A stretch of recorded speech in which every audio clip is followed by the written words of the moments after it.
Sa bidyong ito, samahan ninyo ako at may papakita ko sa inyo isang bypass road na matatagpuan dito sa Santa Ana, Pampanga. At pagkatapos ay mag-adventure tayo dito sa may nakatagong lugar sa may bandang Arayat, Pampanga. At meron tayong pupuntahan na isang adventure. Wow! Isa na namang off-road adventure. Nabudol na naman tayo ni Google Map kung saan na naman tayo dinala. Ako, patay tayo dyan. Ang sama ng daan. Dito siguro dumadaan. Ayun. Sayang yung mga mais, oh, na patay na yung iba. At hanggang sa nagkaligaw-ligaw na nga tayo bago tayo makarating sa ating pupuntahan dito sa Barangay Candating, Arayat, Pampanga. Budol na naman tayo, guys. Ang lalim. Pakalalim. Ayun, doon pala sa kabilang daan. At hanggang marating na natin ang ating destinasyon dito sa Candating, Arayat, Pampanga, kung saan mayroong isang nangyari na kakaiba sa bayan ng Candating. At panoorin ninyo ang buong kwento sa ating adventure. Let's go!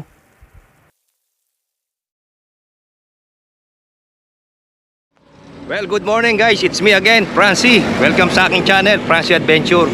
At ngayon, nandito tayo nga sa may Santa Ana, Pampanga. At dito sa nakikita niyo sa likod ko, ito yung bagong gawang bypass road. Nakita ko na to nung dadaanan ko na nung last vlog natin sa may Mount Arayat, yung sa bypass road. Hindi ko na isama ito, kaya ngayon makikita ko lang sa inyo yung itsura ng bypass road. Pero bago't lahat yan, kung bago lang kayo sa ating channel, don't forget to like, share and subscribe. At itong kalsada dito na nasa likuran ko, na nakikita ninyo, pagka dito sa likod natin, papuntang Apalit, Pampanga yan. Tapos dito naman, ito yung papuntang Arayat. Ngayon, ito yung ginagawang bypass road dito sa may Santa Ana, Pampanga. At pakikita ko lang sa inyo bago tayo pumunta doon sa ating pupuntahan sa Katanding, Pampanga. Meron tayo isang pupuntahan doon na may isang barangay doon. Meron silang nangyaring sitwasyon at gusto ko lang makita. I-share ko na rin sa inyo para makita ninyo kung ano yung adventure natin ngayon. At ngayon meron pala tayong mga kaibigan na nagpapa-shoutout. Shoutout kay Idol. Ewan ko kung tama ito. I-splash ko na lang sa screen. Lipras_view. Yan, shoutout. Watching from Germany. Tapos si Idol Jojo Mix Vlog, shoutout din. Ingat din palagi sa mga adventure. Maraming salamat din sa laging panonood. At shoutout din kay Sir Ramon Ramirez na lagi ding nanonood sa ating channel. Shoutout sa inyo at sa family nyo. Ayan, shoutout din kay Arnel Vlog uli. Shoutout. At yan ang shoutout natin sa ngayon. Maraming salamat sa suporta ninyo. At shoutout din sa mga kaibigan natin sa YT. At pagkatapos natin magpunta rito sa bypass road, pakikita ko lang sa inyo kung ano yung itsura. Pupunta tayo doon sa Candating. Candating pala, hindi pala Candating, Pampanga. Yun ang pupuntahan natin. Meron tayo isang sisilipin na barangay doon. At ito guys, ang ginagawang Santa Ana bypass road, ano? Hindi ko na isama to doon sa nakarang vlog natin nung nandun tayo sa bypass road na ginagawa sa Arayat, Pampanga. Doon sa may Mount Arayat bypass road. At ito naman ang Santa Ana bypass road. Talagang bagong gawa lang, oh. Tsaka maganda to pagka nagawa ito. Ibali itong bypass road na to, pagka natapos ito, tatagos ito doon sa Magalang Santa Ana Road. Mas mapapabilis yung biyahe kapag galing kayo dito ng Apalit, Pampanga or sa MacArthur, pupunta kayo ng Magalang, Pampanga. Meron ng daan dito. Makakaiwas kayo sa traffic doon sa pinakabayan ng Santa Ana. At ito, hanggang dito na lang pala itong ginagawa na to. Ayan.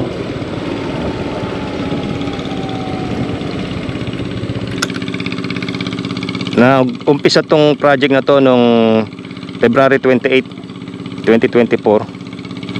Target completion date ng August 16, 2024. Pero ngayon ay August na.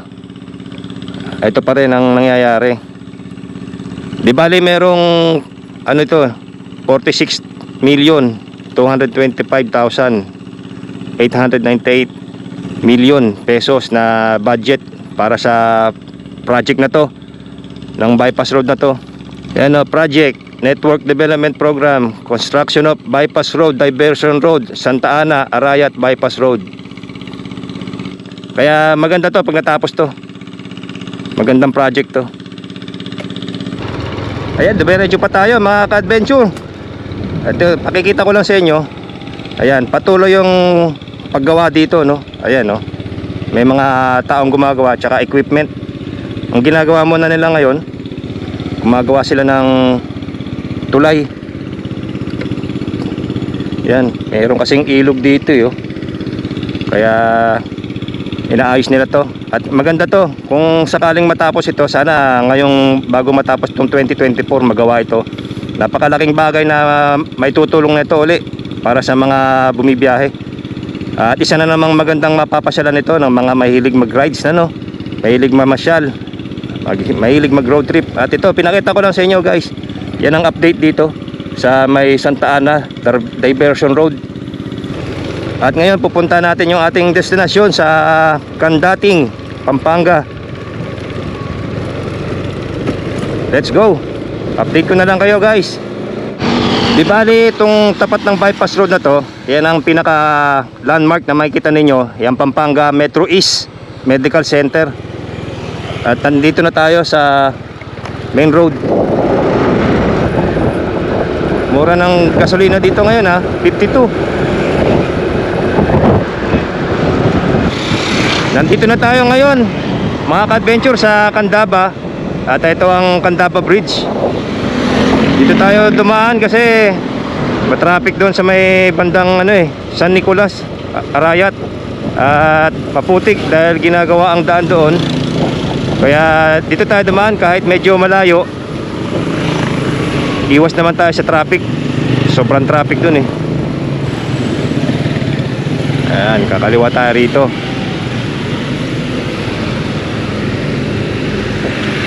Na tinuturo. Kaliwa uli. Papunta sa Candating. Dito sa Pampanga, marami kayong madadaanan, marami kayong mapupuntahan na lugar na talagang meron mga ibang historical place, tsaka mga lumang lugar, lumang bahay, mga lumang karsada. Yan, dito tayo dadaan. Yun, oh, ganda rito, guys, sa Barangay Gulap. Ayan, oh. I love Gulap. Oh, ayan, meron pang kwan dito. Puntahan na natin to. Ito ay ang pinaka multipurpose barangay hall. I love Gulap. Pakita ko lang sa inyo, guys. Ganda rito, ha. Ayan, oh. Merong libre palang pasyalan dito, oh. Merong parang park yata to. Ayan. Oh, ganda rito, oh. May mapapasyalan pala rito sa Gulap, sa may bandang Candaba. May floating pa, oh. Diba? Floating cottage pa, oh. May mga mesa. Siguro pwedeng kumain dyan. At ayun ang ilog. Doon tayo galing sa tulay na yon, kung nakikita ninyo. Ayan, meron ding cottage dito. At yan ang itsura dito ng lugar. Ayan. Hindi ko alam kung anong pangalan ng ilog na to. Candaba River siguro. Ayan, ito yan sa likod natin. Yun yung multipurpose hall. Ayan, may mga kwan pa rito, oh.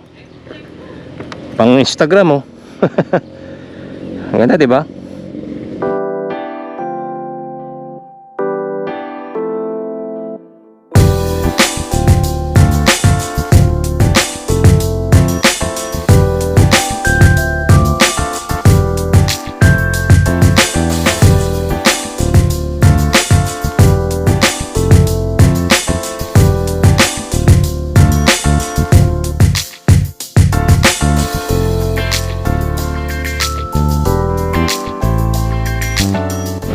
Sa tabi naman, meron ditong simbahan. Dito sa tabi, malapit lang sa ayan, Señora de Asuncion. Ayan, Nuestra Señoras de Asuncion. Malaos ko po, Purok 3. Ayan, oh. Ganda ng ano nila dito. Yan yung mga design sa daan. Ganda.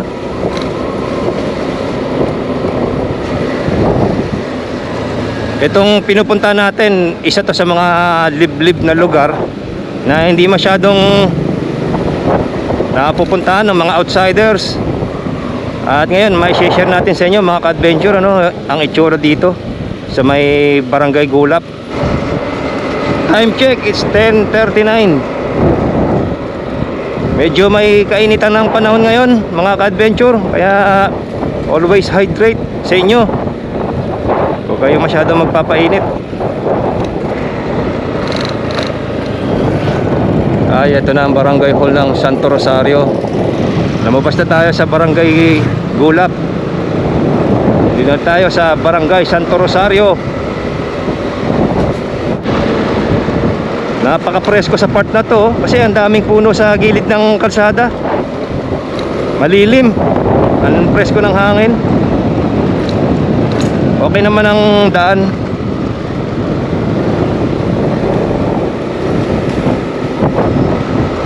Malapit-lapit na tayo doon sa Kandating, yung ating pupuntahan.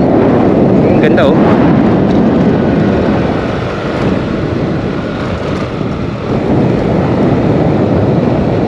At gusto ko lang ipakita sa inyo mga ka-adventure yung lugar na dinadaanan natin bago tayo makarating doon sa ating pinaka-destinasyon, para kung halimbawang gusto nyo rin puntahan, pwede nyong makita.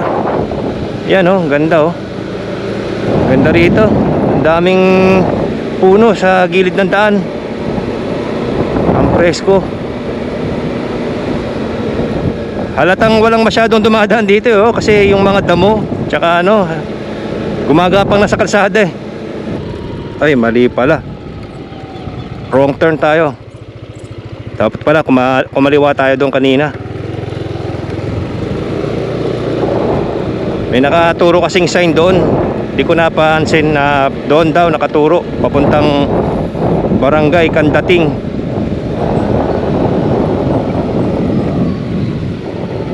Ayun. Ito Barangay Kandating nakaturo. Katago na kasi. Ayan ang daan. Doon kasi dead end na rin. Rough road pa. Dito tayo dadaan sa gitna ng bukid.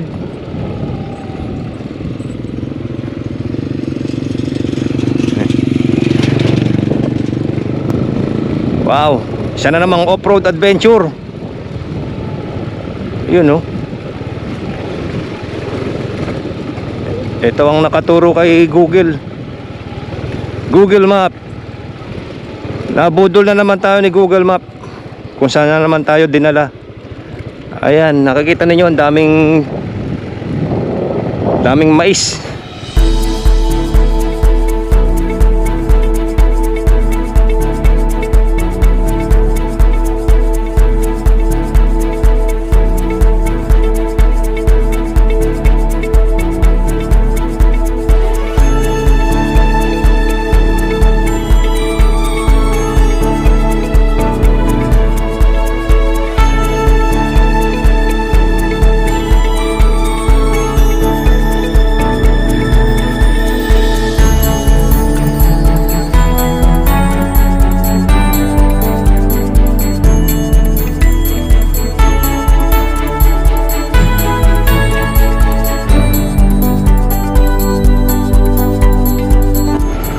Nagpalipad tayo ng drone tapos okay na sana, kaya lang biglang dumami yung mga ibon. Sinusundan yung drone natin kaya pinababa ko na.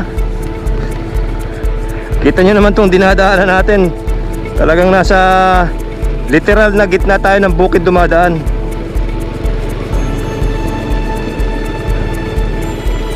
Ayan, oh.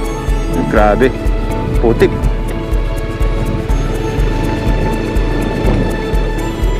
Off-road.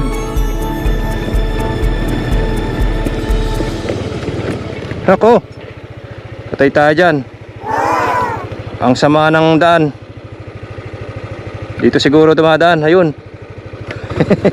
Sa kabila. Wrong turn. Budol. Putik.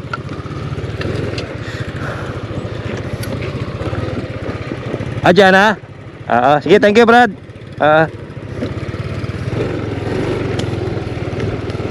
Ayan.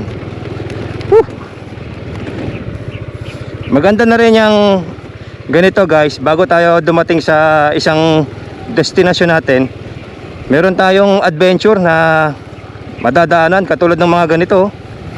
Daming mais.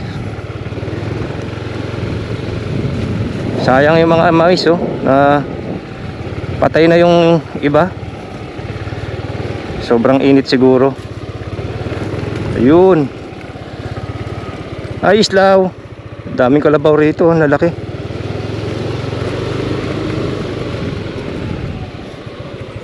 Yun lang, 200.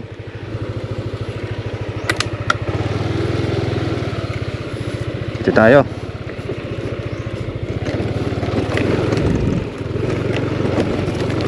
Tingnan natin kung makakadaan tayo rito. Naliligaw na tayo mga ka-adventure. Nabudol tayo ni Google Map.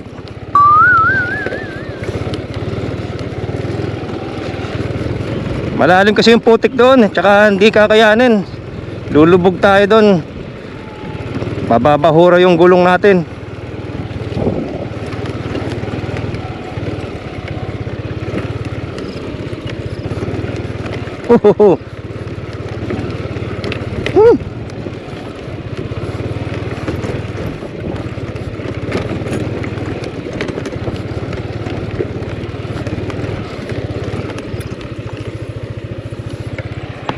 Ayun, dito rin nagtagpo kasi doon yun yung mga putik na daan.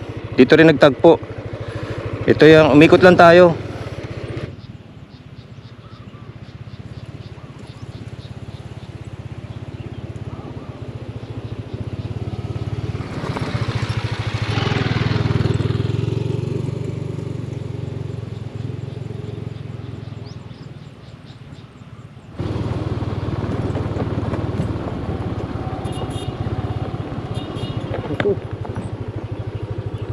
Yan pala. Budol na naman tayo guys. Ang lalim. Pakalalim. Ayun, doon pala sa kabilang daan. Ayun na. Doon pala. Nalilito kasi ako dito sa mga bakod. Nakakon sa bakod kaya hindi ako makapasok. Mabuti na lang merong tayo nakasabay na tricycle. Napakalalim yun, putik, tas doon pa sa kabila. Grabe yung putik na yan, matindi. Doon tayo, balik tayo ulit. Ayan, dito tayo dumaan. Woohoo! Ito ang tamang daan. Ayan. Daming okra. Ayan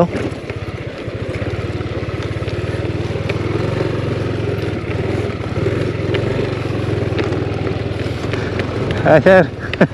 Dito po saan kayo pumunta?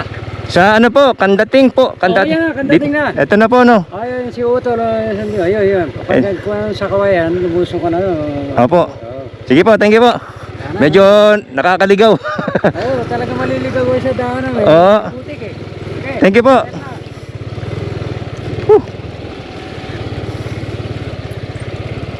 Ang daming okra Naku, suko. Tayo. Grabe tong dinaanan natin.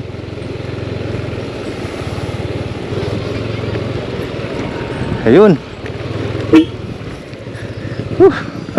Nabudol. Thank you. Ayan, ito yung karugtong nung sa kabila Kita nyo naman. Ang putik. Dito makadaan pero doon talaga wala. Hindi tayo makakadaan doon. At malapit na tayo. Konting kembot na lang mga ka-adventure. At nandito na tayo sa Kandating ano. At ito yung pupunta natin guys. Dito yung itong ginagawa dito na dike sa tabing ilog.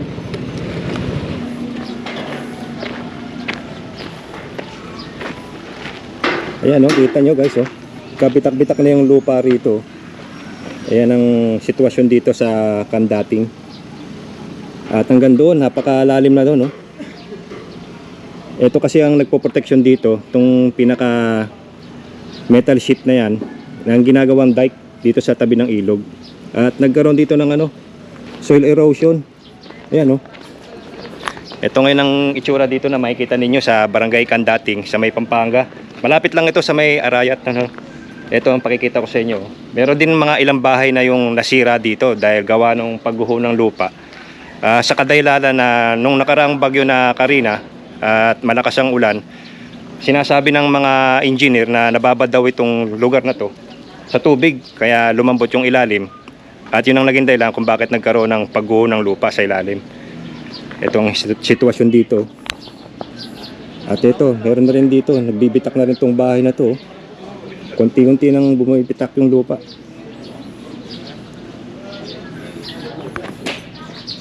Ito, tinutukuran na nga lang nila ng bakal dito eh. Magmula doon sa dike. Tinututukan na lang ng ano, bakal para maiwasan yung ano, makatulong sa pagguho ng lupa. Yan ang itsura pa ng ibang lugar dito. Grabe na nangyari dito. Ito guys, makikita ninyo oh, sa likod natin. Konti na lang, masisira na yung bahay. Malapit na ring madamay sa pagguho ng lupa. At sinasabi na may mga 3 bahay na raw dito ang naapektuhan. At ito lang ang itsura ng dike dito. Ito yung pinakamatinding siraw. Halos pabagsak na yung dike. At dito yung pinakamalalim na pagguho ng lupa na to. Makikita ninyo doon sa malayo, sarado na yung kalsada roon. At sinarado na ng barangay para sa safety ng mga taga rito, no?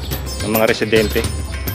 Dito makikita ninyo yung pinakasahig ng bahay na nadamay sa pagguho ng lupa.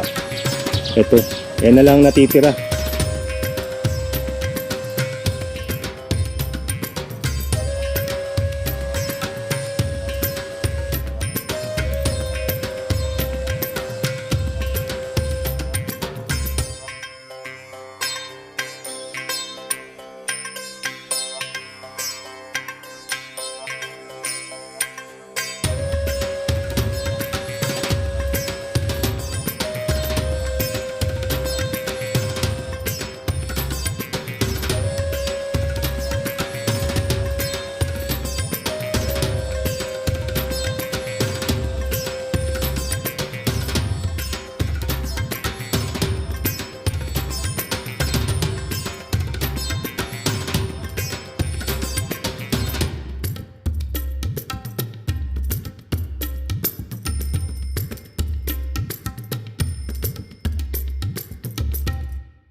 Ang itsura dito.